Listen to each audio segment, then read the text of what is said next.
અને વોરમની શરૂઆત કરીએ મહત્વપૂર્ણ સમાચારથી તો અમદાવાદમાં ઈડીએ આંગડિયા પેઢી પર દરોડા પાડ્યા છે। અમદાવાદમાં 2 આંગડિયા પેઢી પર ઈડી દ્વારા દરોડા પાડવામાં આવ્યા છે। સીજી રોડ પર આવેલી આ બંને આંગડિયા પેઢી છે અને તેને લઈને તપાસ કરવામાં આવી રહી છે। ઈડી દ્વારા રેડ પાડવામાં આવી છે। એની પાછળનું કારણ શું છે, શા માટે દરોડા પાડવામાં આવ્યા અને દરોડામાં શું મળી આવ્યું છે, તેને લઈને તમામ વિગત આપશે પ્રતીક જાદવ। પ્રતીક,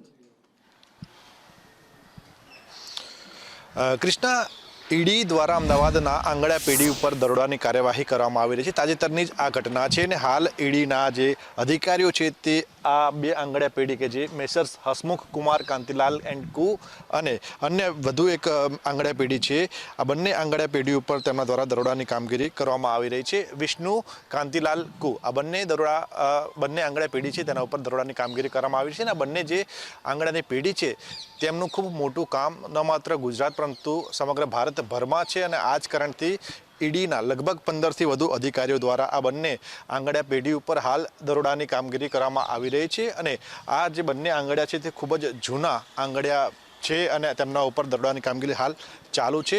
15 જેટલા અધિકારીઓ ઘટના સ્થળે પહોંચીને કાર્યવાહી કરી રહ્યા છે। તેમને માહિતી હતી કે આ બંને જે આંગડિયા પેઢી છે તેમના દ્વારા છેલ્લા કેટલાક વર્ષોમાં રોકડેથી ખૂબ મોટા પ્રમાણમાં વ્યવહારો કરવામાં આવ્યા છે અને આ જે વ્યવહારો છે તેનો કોઈ હિસાબ રાખવામાં નથી આવતો અને આ જ કારણથી હાલ ઈડીના કર્મચારીઓ અધિકારીઓ આ બંને આંગડિયા પેઢીના ઓફિસમાં પહોંચ્યા છે। મહત્વનું છે કે દરોડા જેવા તરત 12 વાગ્યાના આસપાસ દરોડાની કામગીરી શરૂ કરવામાં આવી હતી। દરોડાની સાથે જ તમામ જે આંગડિયા પેઢી છે તેમના શટલ પડી ગયા હતા કારણ કે તેમને પણ ડર હતો કે તેમના ત્યાં આ દરોડાની કામગીરી હાથ ધરવામાં આવશે અને આ જ કારણથી અન્ય જે આંગડિયાના શટલ હતા, દુકાનો હતી તે બંધ થઈ ગઈ હતી, પરંતુ હાલ આ બંને આંગડિયા પેઢીના ત્યાં દરોડાની કામગીરી યથાવત છે અને અધિકારીઓ આ બંને આંગડિયા પેઢીમાં સર્ચ ઓપરેશન ચલાવી રહ્યા છે। જી બિલકુલ પ્રતીક, આપે જે રીતે કહ્યું કે દરોડા પાડવામાં આવ્યા એટલે આંગડિયા પેઢીના માલિકો દુકાનો બંધ કરીને રફુચક્કર થઈ ગયા હતા। છેલ્લા કેટલાક સમયમાં મોટા પ્રમાણમાં રોકડમાં વ્યવહારો થયા હતા, પરંતુ 15 જેટલા અધિકારીઓ તપાસ કરી રહ્યા છે એટલે કંઈક તો કાળું હોવું જોઈએ, દાળમાં કંઈક કાળું હોવું જોઈએ। એટલે શું એક કારણ હતું મુખ્ય કે જેના કારણે શંકા થઈ હતી આંગડિયા પેઢી ઉપર? કૃષ્ણા, તમને યાદ હશે કે છેલ્લા 10 દિવસથી જ અમદાવાદ સહિત ગુજરાતના અલગ અલગ શહેરોમાં ઇન્કમટેક્સ વિભાગના દરોડા પાડવામાં આવ્યા હતા અને બિલ્ડર્સ તેમજ જે અન્ય ગ્રુપો છે તેમના તરફથી પણ મોટા વ્યવહારો સામે આવ્યા હતા અને આ વ્યવહારો રોકડમાં થયા હતા। તો આ વ્યવહારો રોકડમાં જે થયા છે તે આંગડિયા પેઢીના થ્રુ થયા છે કે અન્ય કોઈ વ્યક્તિના થ્રુ થયા છે અને આ જ કારણથી ઇન્કમટેક્સ વિભાગ દ્વારા પણ એન્ટ્રી ઓપરેટરના ત્યાં દરોડા પાડવામાં આવ્યા હતા અને તેના જ સંદર્ભમાં હાલ ઈડી એન્ફોર્સમેન્ટ ડિરેક્ટર દ્વારા હાલ દરોડાની કાર્યવાહી કરવામાં આવી રહી છે અને આ નવરંગપુરા વિસ્તારમાં આવેલો આ કોમ્પ્લેક્સ છે કે જ્યાં આગળ મોટા પ્રમાણમાં આંગડિયા પેઢી ચાલી રહી છે અને તેમાંથી 2 આંગડિયા પેઢી ઉપર હાલ દરોડાની કાર્યવાહી કરવામાં આવી રહી છે, જેમાં મોટા પ્રમાણમાં બેનામી વ્યવહારો મળે તેવી પણ શક્યતાઓ સેવાઈ રહી છે। જી બિલકુલ પ્રતીક, આભાર આપનો તમામ વિગત માટે। અને ગુજરાતમાં છેલ્લા કેટલાક સમયમાં જે નકલી કાંડ એક બાદ એક ઝડપાતા રહે છે, નકલી અધિકારીઓ, નકલી કચેરીઓ, નકલી ટોલ નાકા, નકલી શિક્ષકો અને આ બધા વચ્ચે સુરતમાં કેટલા મોટા પાયે ગઈકાલે એક સામટે 14 બોગસ તબીબોને ઝડપવામાં આવ્યા। 1500 કરતા વધારે નકલી ડિગ્રી ઝડપવામાં આવી, જપ્ત કરવામાં આવી અને રસેશ ગુજરાતી નામનો એ વ્યક્તિ એ મુખ્ય આરોપી જેને ઝડપી લેવામાં આવ્યો છે, પરંતુ માત્ર 14 નથી, ગઈકાલે પણ કહ્યું હતું કે 1400 પણ હોઈ શકે છે અને એના કરતાં પણ વધારે હોઈ શકે છે। સંદેશ ન્યૂઝના રિયાલિટી ચેકમાં સામે આવ્યું છે કે 7 પાસ વ્યક્તિ, 8 પાસ વ્યક્તિ એ બોટલ્સ ચડાવે છે, લોકોની સારવાર કરી રહ્યા છે અને ક્યાંક તો મટન અને ચિકનની દુકાનોમાં પણ આવી હાટડીઓ ચાલી રહી છે। જ્યારે સામે જ્યારે ખબર પડી અને ત્યારે એ દુકાનને નામ ભૂસી નાખવામાં આવ્યું, પરંતુ નકલી ડોક્ટરે પોતે સામે કેમેરા સામે ખુલાસો કરી રહ્યો છે કે મારી પાસે ડિગ્રી નથી, પરંતુ પેટ ભરવા માટે, ઘર ચલાવવા માટે મેં આ દવાખાનું ખોલ્યું છે। એટલે તમે વિચાર કરો કે સુરત જેવા શહેરમાં જો આટલા બધા નકલી તબીબો હોય તો પછી એ છોટાઉદેપુર, દાહોદ, પંચમહાલ જેવા નાના આદિવાસી જિલ્લાઓની તો શું વાત કરવી। નકલી ડોક્ટરોનો રાફડો ફાટ્યો છે ત્યારે સંદેશ ન્યૂઝ ફરીથી જે કહેવાય કે રિયાલિટી ચેક કરવા પહોંચી છે સુરતના પાંડેસરા વિસ્તારમાં। ત્યારે આ પ્રમાણે ડોક્ટર બેઠા છે, ડોક્ટર સાહેબ સાથે આપણે વાત કરીશું। ડોક્ટર साहब, क्या नाम है आपका? दीपक भाई। दीपक भाई, क्या काम करते हो आप? कुछ नहीं काम करता है, यही काम करता है। सेवा करते हो? हाँ। क्या क्या इलाज करते हो?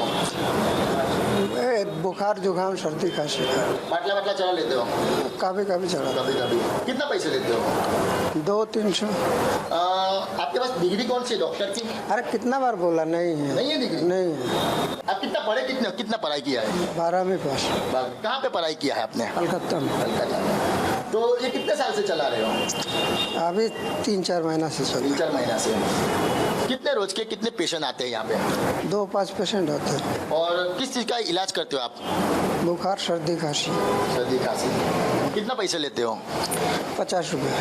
और कितना कमा लेते हो अभी तक तुम्हें? 200-300 रुपये कमाता हूँ। फिर क्यों ऐसा करते हो?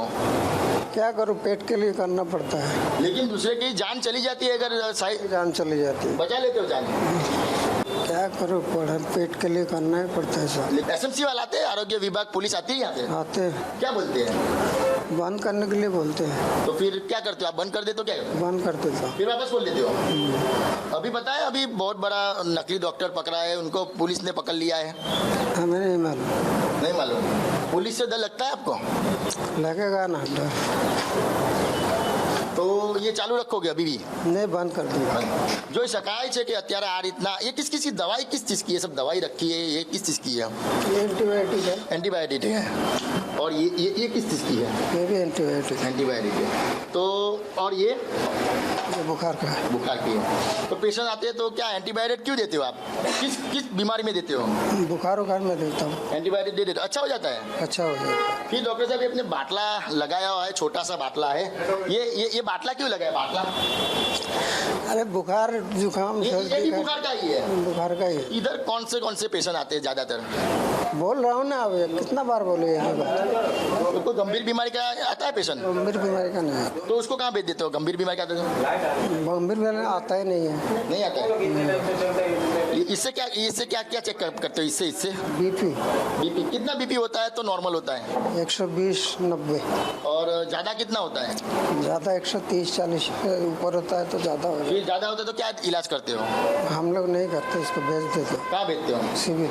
મહત્વનો સવાલ છે કે ક્યારે હવે આરોગ્ય તંત્ર જાગશે, કારણ કે હવે તો પોલીસ અને મીડિયા પણ જાગી ગઈ છે અને આવી ક્લિનિકો અને હોસ્પિટલો શોધી નાખે તો ક્લેમ આરોગ્ય વિભાગને આ ક્લિનિકો અને હાથરી નથી દેખાતી તેવા અનેક સવાલો ઊભા થાય છે। લાખો રૂપિયા પગાર લે છે સરકાર પાસેથી આવી હાથડીઓ પકડવા માટે, કેમ આ જે તમામ અધિકારીનો હાથ બંધાયેલા છે તે સવાલ ઊભા કરે છે આવા અધિકારીઓ પણ કે કેમ આ રીતની હોસ્પિટલો ચાલવા દે છે।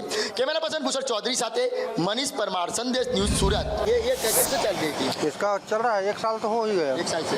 पता आपको डिग्री नहीं थी?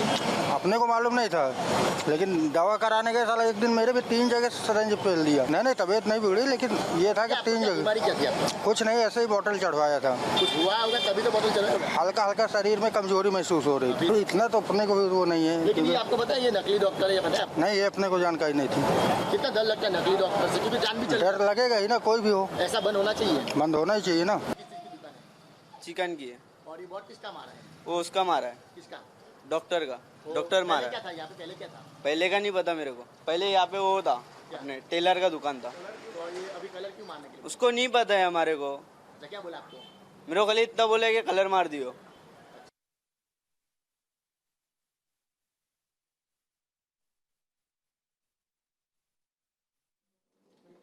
તો કેવી રીતે 70,000 80,000 રૂપિયા લઈને રશેશ ગુજરાતી નામનો વ્યક્તિએ કોઈકને સર્ટિફિકેટ નકલી બોગસ પધરાવી દેતો હતો અને ડોક્ટર બનાવી દેતો હતો અને એવા ડોક્ટર પછી 200 300 રૂપિયા લઈને લોકોની સારવાર કરતા હતા।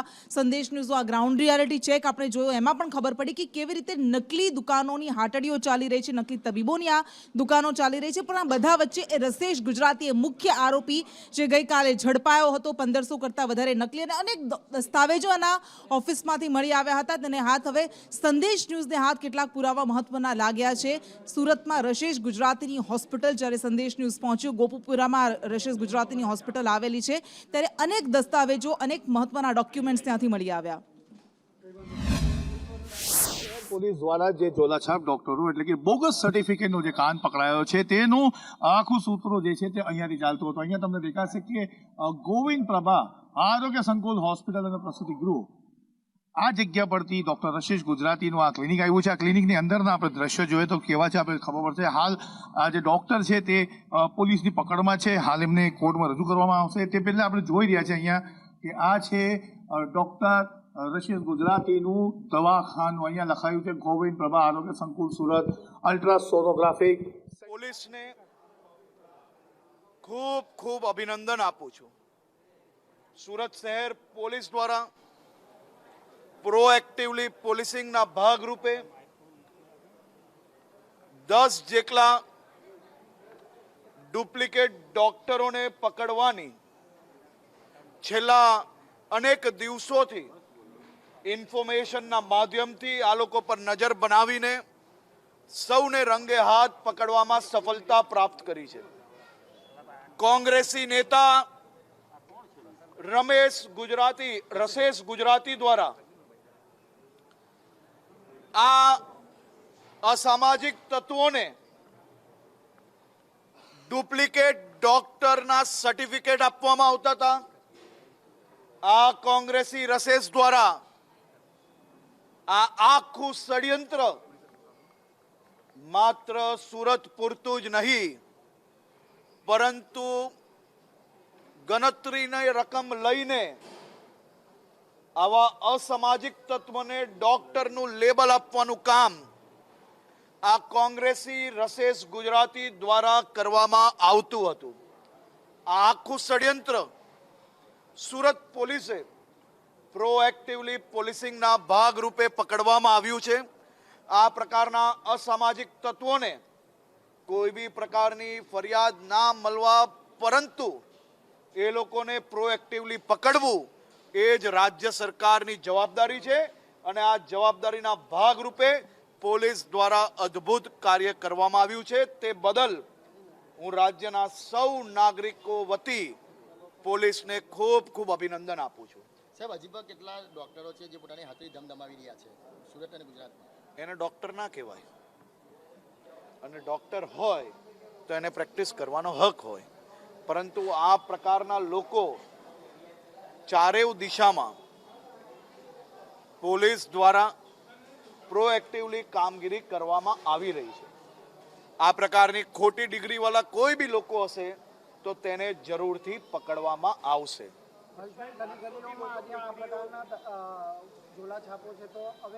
એ ઝોલા છાપને કોઈ બી જગ્યા પર તમને નજરે આવે તો આપ જરૂરથી ચેનલના માધ્યમથી એને પ્રકાશિત કરવા જોઈએ, જેના કારણે સમાજ જીવનમાં આપ બી ખૂબ ઉપયોગી થઈ શકશો. અને કોઈ માહિતી આપણી પાસે હોય તો આપ બી લોકલ પોલીસને જરૂરથી આપજો. આ બાબતે પોલીસ ગંભીરતાપૂર્વક કામ કરવા માટે મક્કમ છે. સર, આજે સંદેશ ન્યૂઝે રિયાલિટી ચેક કરી 1200 તબીબો આવા ઝોલા છાપ છે, કાયદાની ચુંગાલમાંથી ખૂબ ઝડપથી છટકી જાય છે, ટેબલ જામીન મળી જાય. દિવસમાં જામીન થઈ જાય. સર્વપ્રથમ તો એ લોકો, તમે જેને ઝોલા છાપ કહો છો, એની પાસે જો સાચી ડિગ્રી, સરકાર માન્ય ડિગ્રી, જો BMS કે અલગ અલગ જે સરકારે છૂટ આપી છે પ્રેક્ટિસ માટેની, એ ડિગ્રી જો સાચી હોય તો એ જરૂરથી પ્રેક્ટિસ કરી શકતા હોય. જે સરકાર માન્ય પ્રેક્ટિસની છૂટવાળા સર્ટિફિકેટવાળા ડૉક્ટરોની માત્ર હું વાત કરું છું. પરંતુ એના સિવાયના કોઈ ડૉક્ટરો જો ધ્યાનમાં આવે તો જરૂરથી નજીકના પોલીસ સ્ટેશનમાં એની માહિતી લોકલ લોકોએ આપવી જોઈએ. ક્યારે બી કોઈ બી સમાજને બી જાગૃત રહીને સમાજે આ પ્રકારની પ્રક્રિયામાં, આ પ્રકારના અભિયાનમાં ભાગ બનવું પડશે. આપણે સૌએ સાથે મળીને આ પ્રકારના દૂષણખોરોને એક પછી એક જેલના હવાલે બંધ કરવા માટે આપણે સૌએ સંકલ્પ લેવો પડશે. આ માત્ર પોલીસનું કામ નથી, સમાજની બી સાથે એટલી જ મોટી જવાબદારી છે. કોઈ બી પ્રકારે આવા લોકો પર વિશ્વાસ કરવો નહીં. આવા ડૉક્ટરો જે માત્ર નામને બોર્ડ લગાડી લે, ત્યાં લાઈન લગાડવાની જરૂર નથી. તમામ જગ્યા પર સરકારી વ્યવસ્થાઓ ખૂબ સારી રીતે કરવામાં આવી છે. પરંતુ જો તમને કોઈ બી જાણકારી મળે તો આ જાણકારી આપજો. તરત જ એની ઉપર પગલાં અને ચકાસણી કરવામાં આવશે. હર્ષભાઈ, આજે સંદેશ ન્યૂઝે રિયાલિટી ચેક કરી બાબી વરઘોડા કાઢવા જોઈએ. જે પકડાય એ લોકો બોગસ ડોક્ટર હોય, પકડાય તો એનો વરઘોડો કાઢી લોકોને જાગૃત કરવા જોઈએ. તમારું શું માનવું છે? અમે કહીએ કાઢવો જોઈએ. એક ચેનલ તરીકે તમે કહો છો કરવો જોઈએ, અમે કરવાનું ક્યારેય ચૂકતા જ નથી. હર્ષભાઈ, આજે સંદેશ ન્યૂઝે રિયાલિટી ચેક કરી પાંડેસરા વિસ્તારમાં, તો કેટલા ડોક્ટર પાસે ડિગ્રી જ નથી, 10 ફેલ જે લોકો છે તે પોતાની હાજરી ચલાવી રહ્યા હતા. જરૂરથી એ પ્રકારના કોઈ બી દવાખાનાઓ ધ્યાન આવ્યા હશે તો એના ઉપર કામગીરી ચાલુ જ છે અને જરૂરથી એ લોકો પર બી પગલાં ભરશો. હેમાંગ વસાવડા જે કોંગ્રેસના નેતા છે એમણે કહ્યું હતું કે સ્થાનિક નેતાએ ભલામણ કરી હતી એટલે રસેસ ગુજરાતીને ડોક્ટર સેલના ચેરમેન બનાવ્યા 2019માં. એ કોંગ્રેસના ડોક્ટર સેલના ચેરમેન છે કે નથી, હવે સ્થાનિક કયા નેતા જોડે ભાગીદાર છે એ ચેક કરવાનું કામ કોંગ્રેસનું છે, મારું કામ નથી. અમે તો જરૂરથી પકડશો, કારણ કે રાજ્યના નાગરિકોની સ્વાસ્થ્ય જોડે છેડા કરનાર કોઈ બી લોકો હોય, એ પછી કોઈ બી પાર્ટીના હોય, અમે પ્રોએક્ટિવલી કામ કરીએ જ છે. અમે રાજ્યના નાગરિકોની સુરક્ષા માટે કોઈ બી પ્રકારનું કામ હોય, તમે જોયું હશે કે સાબરકાંઠામાં બીઝેડ નામે ચાલતા જે પોન્જી સ્કીમ છે,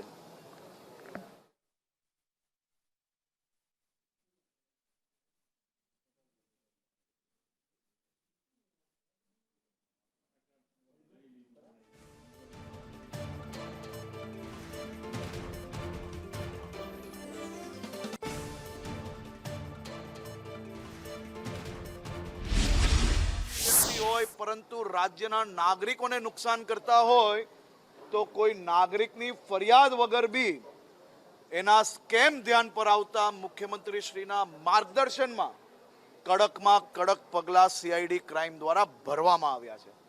આ ભૂપેન્દ્રભાઈ પટેલની સરકાર છે. કોઈ બી હશે, કેટલાય મોટા હશે, રાજ્યના નાગરિકોને કોઈ બી પ્રકારે અહિત કરતા હશે તો એને છોડવામાં નહીં આવે.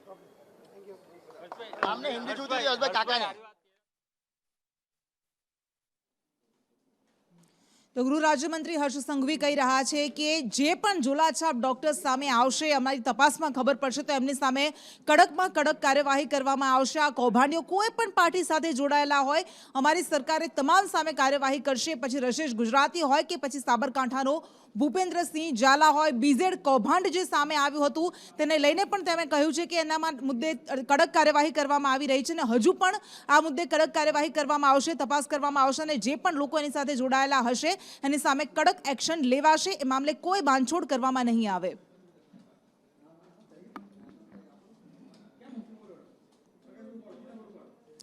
અને એક તરફ આ ઝોલાછાપ નકલી ડોક્ટર્સ છે જે લોકોની સારવાર કરી રહ્યા છે, અને બીજી બાજુએ અસલી તબીબો છે, લેભાગુ તબીબો કે જે લોકોને લૂંટી રહ્યા છે. ખ્યાતિકાંડમાં સામે આવ્યું હતું કે પીએમજે યોજનાને કેવી રીતે આ હોસ્પિટલે ખિસ્સા ભરવાનું એક શસ્ત્ર બનાવી દીધું હતું. અને હવે મોરબીમાં પણ પીએમજે યોજનામાં એક મોટા પાયે કૌભાંડ થયું હોવાની ગંધ સામે આવી રહી છે, કારણ કે ઘણી બધી હોસ્પિટલ્સ એમાં જોડાયેલી હોઈ શકે છે.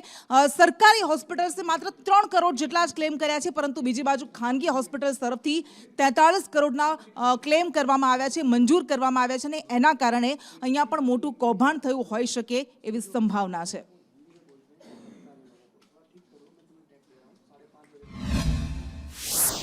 આયુષ હોસ્પિટલ છે એના સંચાલકો અત્યારે દાદાગીરી પર ઉતરી આવ્યા છે અને જે અત્યારે વર્તુળ અહીંના કરી રહ્યા છે. હાલ અત્યારે એક તરફ આયુષ હોસ્પિટલે ક્યાંક ને ક્યાંક કૌભાંડ આચર્યું હોય એ પ્રકારની વાત છે, તો બીજી તરફ તેમના જે અહીંના સ્થાનિક અધિકારીઓ છે, જે કર્મચારીઓ છે એ અત્યારે મીડિયા સાથે પણ ગેરવર્તણૂક કરી રહ્યા છે. આજથી 2 માસ પહેલા મારા નાના ભાઈનું જે તે સમયે એક અકસ્માત થયેલો, એના માટે અમે અહીંયા ટ્રીટમેન્ટ માટે આવેલા હતા. પછી એમને ઓપરેશન કરાવેલું. ઓપરેશનમાં જે તે સમયે જમણા હાથની ત્રીજી આંગળીમાં ઓપરેશન કરાવેલું. તો ઉપરના ભાગમાં ખોટ રહી ગયેલા અમને જણાતા એવા, તો અમે ડૉક્ટરનો સંપર્ક કરેલો. ડૉક્ટરને અમે કીધેલું ભાઈ અમને આમાં એવું ખોટ કે એવું પણ લાગે છે. તો ડૉક્ટરે જોયેલું. ડૉક્ટરનું કહેવાનું એવું થયું કે ભાઈ આ ઉપરના ભાગમાં અમે આંગળીના જે અંગૂઠાનો ભાગ આવે ને ટચલી, એમાં અમે ઓપરેશન કરતા જ ભૂલી ગયા છે એવું ડૉક્ટરે કીધેલું. રાજદીપસિંહ ચૌહાણ કરી છે અને એમના આસિસ્ટન્ટ ગઢવી સાહેબ કરીને હતા.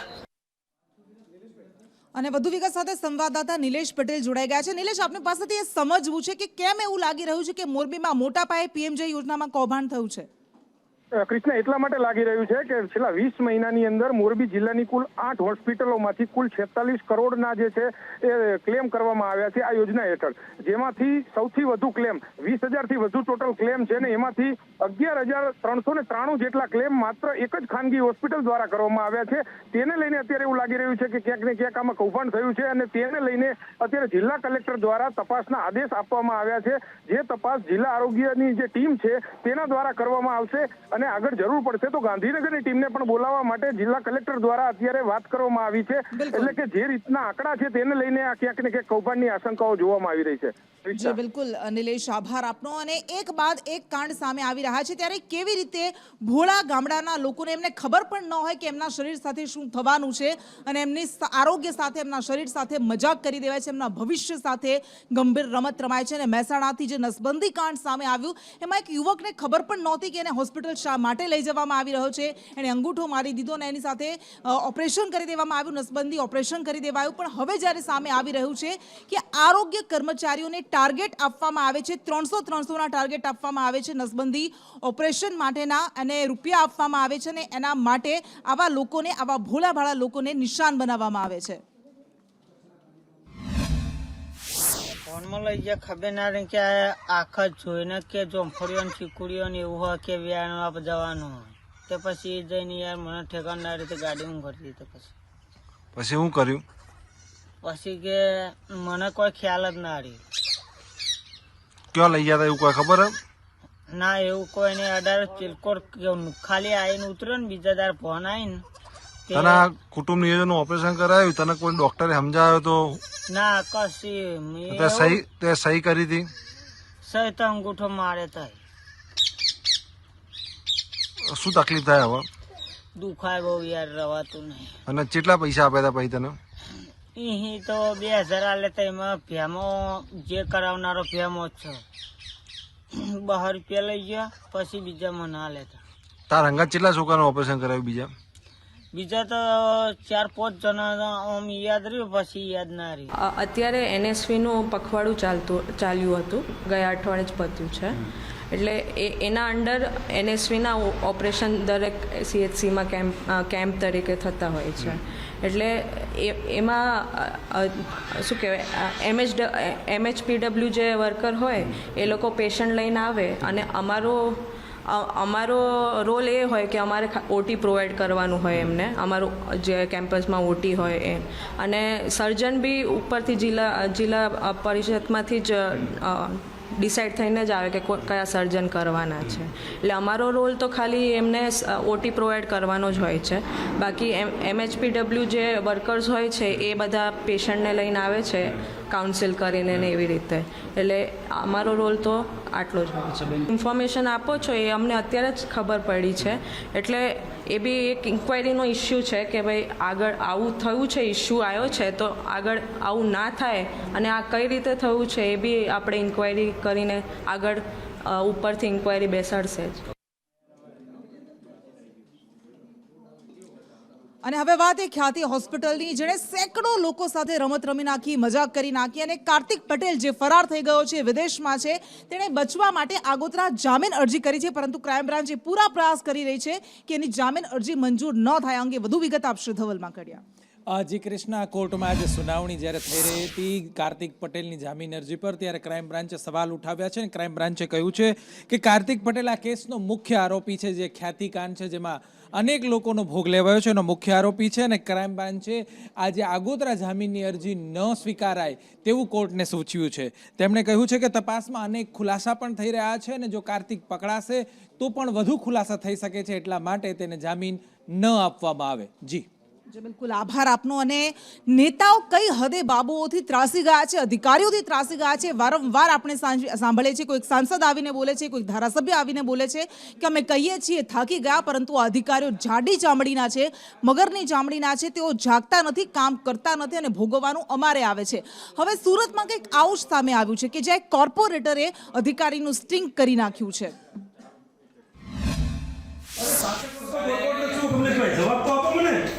મને ધર્મેશ ભાવડા 15 નંબરનો કોર્પોરેટર છું. કમલેશભાઈ બચાવવા અમારા કાર્યપાલક છે. મારી સાથે ચાલ, મારી સાથે નહીં જવાબ તો કમલેશભાઈ બિલકુલ આપવો પડશે. હું કઈ દાદાગીરી પ્રેમથી વાત કરવા આવ્યો છું. મને જવાબ મારે ખાલી એ જ જાણવું છે, રજા ક્યારે મૂકી હતી, મંજૂર થઈ છે? આ કમલેશભાઈ વસાવા જવાબ આપ્યા વગર આજે શાસક પક્ષનો કોર્પોરેટર છું, વોર્ડ નંબર 15નો અમારા કાર્યપાલક છે કમલેશભાઈ વસાવા. જવાબ આપવા માટે હું પૂછું છું, મને જવાબ તમે આપો. તમે રજા મૂકી છે કે નથી મૂકી, મંજૂર થઈ છે કે નહીં? તો તમે જોઈ શકો છો જવાબ પણ નથી આપતા. તમે રજા મૂકી, તમને રજા મળી છે કે નથી મળી? તમે કેટલા ટાઈમ આવો છો અહીંયા જોન ઉપર? તમે 3 દિવસથી જોન ઉપર કેટલો તમે બેઠા? અને હાજરી પૂરી જતા રહો છો. મારી પાસે કમલા કેટલો તમે આ જોઈ શકો, તમે કાર્યપાલક છે વરાછા ઝોનના. અને વધુ વિગત સાથે સંવાદદાતા આઝમ આપણી સાથે જોડાઈ ગયા છે. આઝમ, એમ તો આપણે જનતા નેતાઓ પર માછલા ધોતા હોઈએ છીએ કે ભાઈ આ કામ નથી કરતા, જાડી ચામડીના બની ગયા છે, પરંતુ નેતાઓ એ અધિકારીઓ પર ઢોળી રહ્યા છે કે આ ભાઈ કામ આવતા જ નથી, ઓફિસમાં આવતા જ નથી, તો કામ કેવી રીતે કરશે?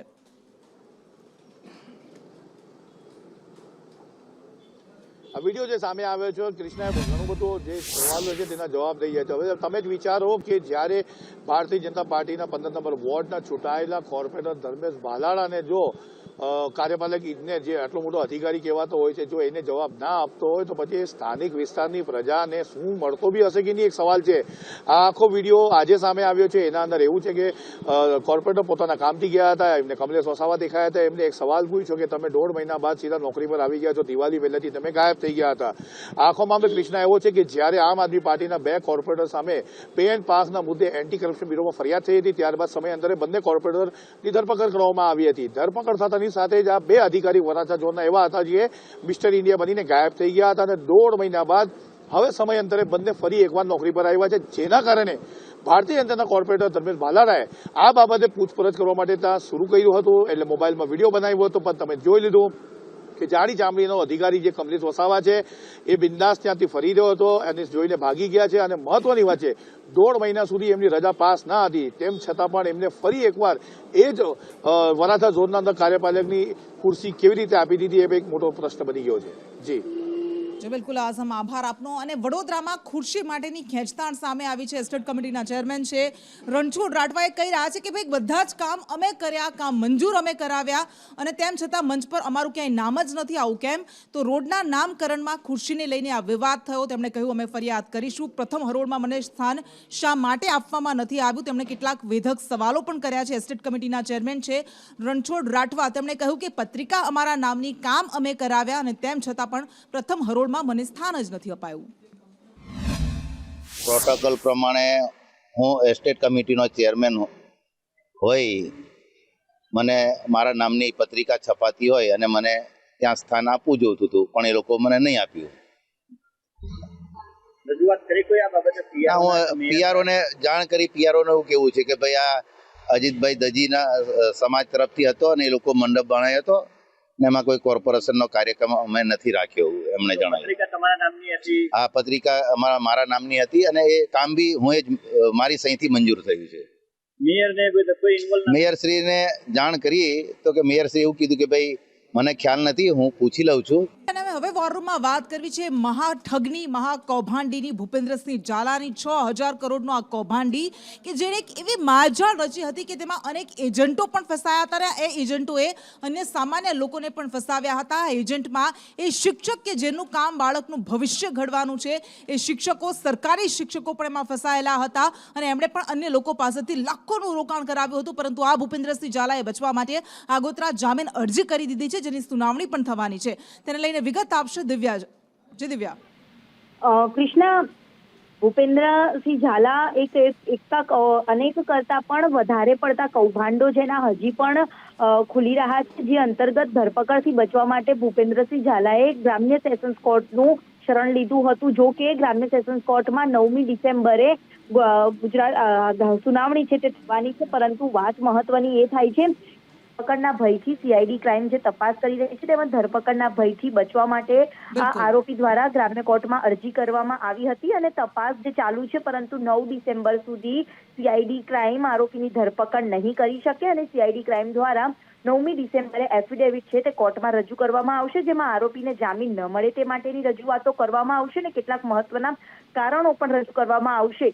એક બાદ એક જે કૌભાંડો સામે આવી રહ્યા છે, હજી પણ આ ભૂપેન્દ્ર સામે અનેક કેસો છે તે નોંધાય તેવી પણ સંભાવનાઓ જોવા મળી રહી છે, કારણ કે અનેક લોકોની કરોડોનું ફુલેકું આને બજાવી દીધું છે અને હજી પણ નીત નવા ખુલાસા આ કેસમાં થઈ રહ્યા છે. જી જી બિલકુલ દિવ્યા, એટલે 9 તારીખે 9 ડિસેમ્બરે ગ્રામ્ય કોર્ટમાં ભૂપેન્દ્રસિંહ ઝાલાની આગોતરા જામીન અરજી પર સુનાવણી થવાની છે અને જ્યાં સુધી આ સુનાવણી ન થાય ત્યાં સુધી સ્વાભાવિક છે કે ક્રાઇમ બ્રાન્ચ એની ધરપકડ પણ નહીં કરી શકે, પરંતુ એ ભૂપેન્દ્રસિંહ ઝાલા ફરાર થઈ ગયો છે. છેલ્લે મધ્યપ્રદેશમાં તેનું લોકેશન સામે આવ્યું હતું.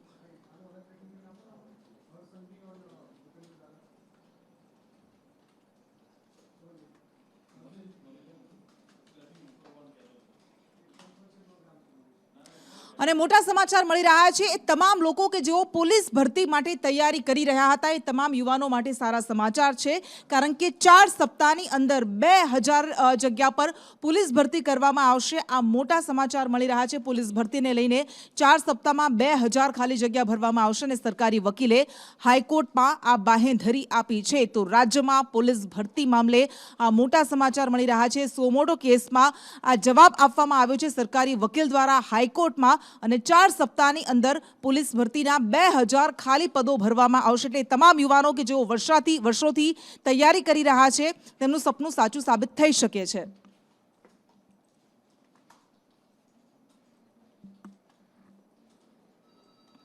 અને આ સાથે જ વોર રૂમમાં હાલ બસ આટલું. તમામ મહત્વપૂર્ણ સમાચાર માટે જોતા રહો સંદેશ ન્યૂઝ.